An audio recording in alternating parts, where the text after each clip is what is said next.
Assalamualaikum warahmatullahi wabarakatuh.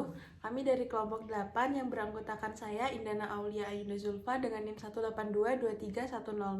Saya Nurul Inatifah dengan NIM 182231106. Kali ini kami akan mempresentasikan hasil tugas besar IoT kami. Sebelumnya, pernahkah Anda berada di ruang publik namun kesulitan untuk membawa barang Anda sehingga Anda membutuhkan sebuah penitipan barang? Namun kendalanya penitipan barang juga sulit ditemukan atau mungkin Anda perlu mencarikan orang yang dapat menitipkannya. Maka dari itu, kami mengajukan sebuah locker. Yang mana syarat untuk mengakses locker ini adalah menggunakan QR. Nah, kita langsung demonstrasi saja. Di sini ada sebuah QR sebagai kode aksesnya, dan di locker ini akan ada kamera untuk men-scan QR tersebut, yang mana kamera ini seharusnya tertanam pada lockernya. Dan kamera di sini kami menggunakan ESP32 cam untuk prototipe-nya. Dan di sini sebelumnya akan ada web seperti untuk menampilkan kode status, yang mana web ini adalah untuk bagian admin seperti ini. Nah, setelahnya kita akan men-scan kode QR dulu. Apabila kode QR-nya tidak valid, nah, kita coba scan dulu. Ini kode yang tidak valid, kita scan ke ini kameranya, di scan, dan apabila tidak valid maka dia akan muncul seperti ini, QR-nya tidak valid.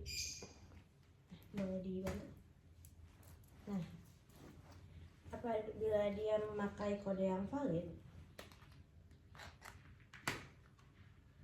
ini adalah kode QR yang valid.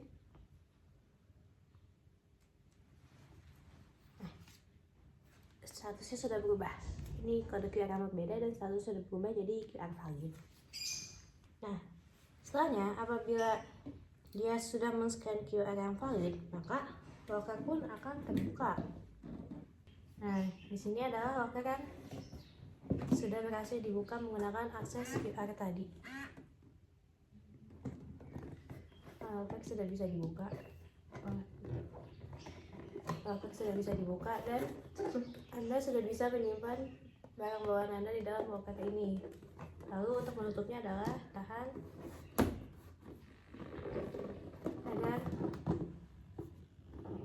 agar sensor PIR di dalam locker ini mendeteksi tidak ada pergerakan.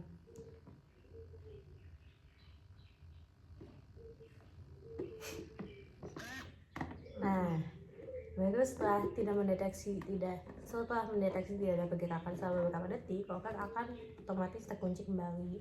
Nah, locker pun sudah tertutup kembali dan tidak bisa dibuka. Nah, untuk mekanisme lockernya sendiri menggunakan ESP32, yang mana dia berperan sebagai server, dan ESP32 cam tadi berperan sebagai klien yang mengirimkan kode ke server. Yang mana untuk web tadi diurus oleh ESP32 yang berperan sebagai server, dan ESP32 ini juga mengurus pergerakan dari locker ini. Di sini kami menggunakan PIR dan servo dan juga LED sebagai indikator apakah pintu berhasil terbuka atau terkunci. Untuk PIR sendiri, dia berperan sebagai kuncinya, yang mana kalau tertutup, maka maksudnya servo sendiri dia berperan sebagai kunci. Kalau tertutup, dia akan berputar ke arah sini, dan di sini ada pengaitnya sehingga dia tidak akan bisa terbuka. Dan selanjutnya ada PIR yang mendeteksi pergerakan di dalam locker, yang mana tadi apabila tidak ada pergerakan maka dia akan mendeteksi locker sudah tertutup dan dapat terkunci kembali. Sekian presentasi mengenai hasil kerja kami. Terima kasih. Wassalamualaikum warahmatullahi wabarakatuh.